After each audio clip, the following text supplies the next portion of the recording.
சிவனும் பார்வதியும் குகையில நடனம் ஆடிட்டு இருக்கிறதோட போன எபிசோட் முடிச்சிருந்தோம். இன்னைக்கு எபிசோட்ல வைகுண்டத்தை காமிக்கிறாங்க. அங்க ரதி மகாவிஷ்ணு கிட்ட நின்றுட்டு இருக்காங்க. அந்த அசுரர்கள் எல்லாரும் மன்மதனோட சாம்பல் எடுத்துட்டு போனாங்க இல்லையா, அதெல்லாம் சொல்லியிருப்பாங்க இருக்கு. நாராயணன் கேட்கிறாரு, மன்மதனோட சாம்பல் எடுத்துட்டு போயிட்டாங்களா அப்படின்னு அதிர்ச்சியோட கேட்கிறாரு. ரதியும், ஆமா, நான் எவ்வளவு முயற்சி பண்ணி என்னால தடுக்க முடியல, நீங்க ஏதாவது செஞ்சே ஆகணும், இல்லைன்னா அந்த அஸ்தி அவங்க என்ன பண்ணுவாங்கன்னே தெரியல, ஆனா ஒண்ணு மட்டும் நிச்சயம், அதனால தப்பா ஏதோ நடக்க போகுது அப்படின்னு ரதி சொல்ல, நாராயணன் சொல்றாரு, தாரகாசுரன் தீர்வு என்னங்கிறத கண்டுபிடிச்சிட்டான் அப்படிங்கிற. அந்த சாம்பலை வச்சு அவன் கண்டிப்பா தன்னோட அழிவை தடுக்கிறதுக்கு பார்ப்பான் அப்படின்னு நாராயணன் சொல்லவும், தேவேந்திரன் கேட்கிறேன், இனிமே நம்ம என்ன பண்ண போறோம் அப்படின்னு கேட்டதும் நாராயணன் சொல்றாரு, சிவன் பார்வதி இருக்க குகைக்கு பாதுகாப்பு கொடுக்கணும், போய் அவங்களுக்கான பாதுகாப்பு கொடு தேவேந்திரான்னு அவனை அனுப்புறாரு. அது இப்ப வருத்தத்தோட சொல்றான், இந்த எல்லா பிரச்சனையும் காரணம் நான் தான் கணவனை இருந்த கோபத்திலையும் வருத்தத்திலையும் அந்த மாதிரி ஒரு சாபத்தை கொடுத்துட்டேன், உலகத்தோட தாய்க்கு அப்படி ஒரு சாபத்தை கொடுத்துட்டேன் அப்படின்னு வருத்தப்படுற. அதுக்கு நாராயணன் சொல்றாரு, பிரபஞ்சத்துல எது நடந்தாலும் அதுக்கு ஏதாவது ஒரு காரணம் கண்டிப்பா இருக்கும், நீ அதுக்கு ஒரு காரணமான ஒரு கருவியா தான் இருந்திருக்க, உன்னோட சாபத்துல ஒரு நல்லதுதான் நடக்க போகுது. ஏன்னா பார்வதி பூலோக பந்தத்துல இருந்து விடுபடணும் அப்படின்னா சரீர நிலையை கடந்து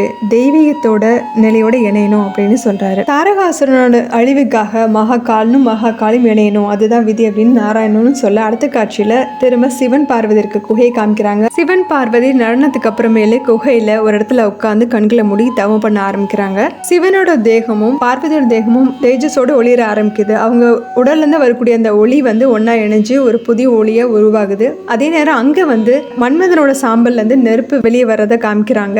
அந்த சாம்பலை சுத்தி அசுரர்கள் 3 பேர் நின்றுட்டு இருக்காங்க. அடுத்த காட்சியில திரும்ப வைகுண்டத்தை காமிக்க அங்க ரதி சொல்றா, அவங்க அந்த சாம்பலை வச்சு என்ன பண்ண போறாங்க, அசுரர்கள் 3 பேரும் அவரையே திரும்ப கொண்டு வரணும்னு அவங்க நினைக்கிறாங்க அப்படின்றது நாராயணன் சொல்றாரு. சிவனோட கோவக்கண்ணல்ல எரிஞ்சு போன ஒருத்தனை திரும்ப கொண்டு வர முடியாது. மன்மதனோட சாம்பல்ல இருந்து வரக்கூடிய ஒருத்தன் பெண்களுக்கு தீங்கு இழைக்கிறவனாகவும் உலகத்துக்கு அழிவு கொடுக்கிறவனாகவும் இருப்பான். ஒரு தேவனா இருக்க வாய்ப்பு இல்ல, அவன் கண்டிப்பா ஒரு அசுரனா தான் இருப்பான் அப்படின்னு சொல்லிட்டு இருக்காரு. திரும்ப அந்த அசுரல் இருக்க இடத்தையும் சாம்பலையும் காமிக்கிறாங்க. அந்த சாம்பல்ல இருந்து புகை மாதிரி வருது. அதுல இருந்து ஒரு அசுரன் வெளியே வர்றான். அவன் வெளியே வந்ததுமே பூக்கள், மலர்ந்திருக்க பூக்கள் எல்லாமே சுருங்க ஆரம்பிக்குது. நல்லா துளுத்து இருக்கிற மரங்கள் கூட இலைகள் உதிர்ந்து இருக்கு. திரும்ப வைகுண்டத்துல நாராயணன் சொல்லாரு, மன்மதன் எப்பவுமே ஆசைகளை உருவாக்குறவன், ஆனா இந்த அசுரன் ஆசைகளை அழிக்கக்கூடியவனாவும் இருப்பான், எதையும் நிரந்தரமா நிலையா இருக்கவும் விட மாட்டான் அப்படின்னு சொல்லிட்டு இருக்காரு. அப்போதான் ரதி சொல்றேன், எனக்கு ஒண்ணு ஞாபகத்துக்கு வருது.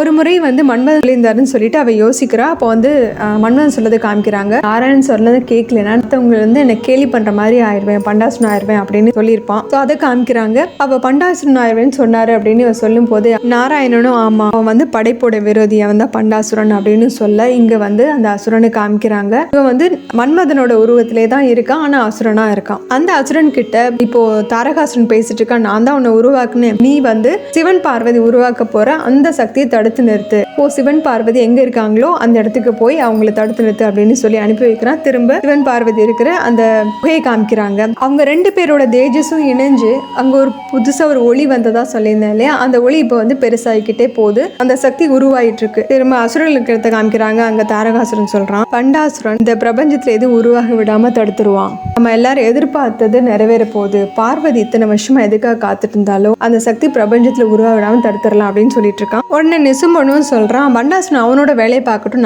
நம்ம வேலையை பார்க்கலாம், 3 லோகங்களையும் நம்மளோட கட்டுப்பாட்டு கீழே கொண்டு வரலாம் அப்படின்னதும் சும்மன் சொல்றான், 3 லோகங்கள் மட்டும் கிடையாது, கைலாயம் நம்மளோட கட்டுப்பாட்டுல ஆல்ரெடி இருக்கு அப்படின்னு சும்மன் சொல்லவும், தாரகாசுரன் சொல்றான், இன்னும் மிச்சம் இருக்கிறது பிரம்மலோகமும் வைகுந்தம் மட்டும்தான், இதுல சுலபமா நம்மளால பிடிக்கக்கூடியதுன்னா பிரம்மலோகம் தான், முதல்ல அதை பிடிக்கலாம் அப்படின்னு சொல்றான். பிரம்மலோகத்தை தாக்குனா அங்க நாராயணன் எப்படியும் பிரம்மனை காப்பாத்துறதுக்காக வருவாரு, அவரையும் நம்ம கட்டுப்பாட்டுல கொண்டு வந்துட்டா தேவேந்திரர்கள் எல்லாத்தையுமே நம்ம கட்டுப்பாட்டு கீழே கொண்டு வந்துட முடியும் நம்மளால அப்படின்னு இவங்களும் உங்களோட பிளானை போட்டுட்டு இருக்காங்க. இனிமே அதுக்கப்புறம் பண்டாசுரன் நம்ம எல்லாமே சேர்ந்து எல்லாத்தையும் ஆளலாம் அப்படின்னு சொல்லிட்டு இருக்கான். இதோட இந்த எபிசோட் முடியுது. அடுத்த எபிசோட்ல பார்க்கலாம். நம்ம சேனல் லைக் பண்ணுங்க, ஷேர் பண்ணுங்க, சப்ஸ்கிரைப் பண்ணுங்க, பெல் பட்டன் பிரஸ் பண்ணுங்க. தேங்க்யூ.